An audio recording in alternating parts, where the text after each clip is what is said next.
হজ agency যারা এই গাফলতি করবে তাদের বিরুদ্ধে কিন্তু জরিমানা প্লাস তাদের লাইসেন্স বাতিল হওয়ার, এটা কিন্তু তারা যদি এইভাবে লিঙ্গারিং করতে থাকেন সেই ব্যবস্থা নেওয়া হবে। প্রত্যেক হজযাত্রী, সম্মানীয় হজযাত্রী কিন্তু অবশ্যই তারা হজে যাবেন, এটা কিন্তু সুনিশ্চিত। আমরা এখানে ৩,৯৯৯টি এখনও এই ভিসা হওয়ার অপেক্ষাধীন আছে। আমাদের ৮৫,৩৮৪টি এনরোলমেন্ট হয়েছে ভিসার জন্যে, ৮১,৩৬২ ভিসা ইতিমধ্যে প্রিন্ট হয়েছে, আর 11টি ভিসা এখন প্রিন্টের অপেক্ষায় আছে। আপনারা জানেন ইতিমধ্যে আমরা 6টি এজেন্সিকে তাদের হজ লাইসেন্স নাম্বার সহ মোট হজযাত্রী সহ তাদেরকে ইতিমধ্যে শোকজ করা হয়েছিল, গতকাল শুনানি গ্রহণ করা হয়েছে এবং তাদের শুনানি গ্রহণান্তে তাদের যে ইস্যুগুলো ছিল সেই ইস্যুগুলো কিন্তু গতকাল বেশ কিছু ইস্যু সলভ করা হয়েছে। এবং তারা আজকের দিন এবং শনিবার পর্যন্ত তারা সময় নিয়েছেন যে তারা এই হজযাত্রী ভিসা এনরোলমেন্টের ব্যাপারে একটা এজেন্সি দুইটা এজেন্সি কালকে উপস্থিত হয়নি, তাদের জন্য আগামীকাল শুনানি দেওয়া হয়েছে। আগামীকাল শুনানির সময় আরও 8টি হজ এজেন্সি তারা পিআইডি নাম্বার এখনও সংগ্রহ করেনি, তাদের বিষয়ে ইতোমধ্যে তাদের শুনানি নেওয়া হয়েছে এবং তাদেরকে ইতোমধ্যে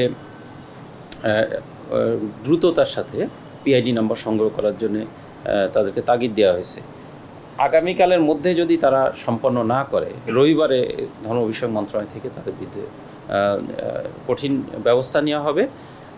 সে বিষয়ে ইতিমধ্যে আমরা পত্র দিয়েছি এবং আশা করছি যে রবিবারের মধ্যে এই 6টি এবং 8টি এই 14টি এজেন্সির বিষয়ে আমরা যে আমরা এনরোলমেন্টের দিক থেকে দেখতে পাচ্ছি আসলে এনরোলমেন্ট এখন কালকে শুনানির পরে এনরোলমেন্টের সংখ্যা বেড়ে গেছে।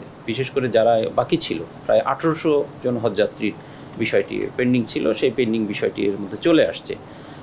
তাদের যে বাসা ভাড়া সহ আইবানে টাকা ট্রান্সফারের বিষয়টি, সেই টাকা ট্রান্সফারের বিষয়টি যে জটিলতা ছিল, আমরা জেদ্দায় ইতিমধ্যে কথা বলার পরে সেই জটিলতাগুলো ইতিমধ্যে সম্পন্ন করা হয়েছে। বিশেষ করে 2-1টি এজেন্সি টাকা জমা দেওয়ার ব্যাপারে গতকালই তারা টাকা জমা দিয়ে আমাদেরকে জানিয়েছে এবং আমরা দেখেছি যে আসলে তারা সত্যিকার অর্থে টাকা জমা দিয়েছে আইবানের মাধ্যমে, যেটা বাংলাদেশ ব্যাংকের মাধ্যমে সৌদি আরবে প্রেরণ করা হয়।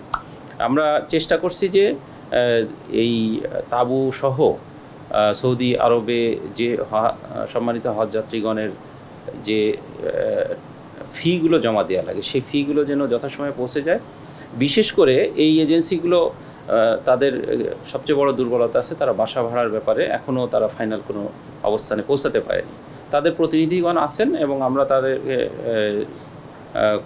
আজকের মধ্যে যেন বাসা ভাড়া করে কালকে ধর্ম মন্ত্রণালয় এটা জানান এবং সাথে সাথে পিআইডি নাম্বার এবং ভিসার বিষয়টি সম্পন্ন করেন, সেটা বিষয়ে আমরা নিশ্চিত করতে তাগিদ দিয়েছি। এটা আমরা আশা করছি যে কালকের মধ্যে শেষ হয়ে গেলে রবিবারে আমরা একটা ফাইনাল দিই। প্রথমত একটা বিষয় পরিষ্কার করা দরকার, সেটা হচ্ছে যে প্রত্যেক হজযাত্রী, সম্মানীয় হজযাত্রী কিন্তু অবশ্যই তারা হজে যাবেন, এটা কিন্তু সুনিশ্চিত।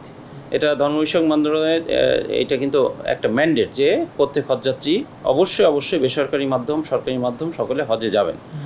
হজ এজেন্সি যারা এই গাফলতি করবে তাদের বিরুদ্ধে কিন্তু জরিমানা প্লাস তাদের লাইসেন্স বাতিল হওয়ার, এটা কিন্তু তারা যদি এইভাবে লিঙ্গারিং করতে থাকেন সেই ব্যবস্থা নেওয়া হবে।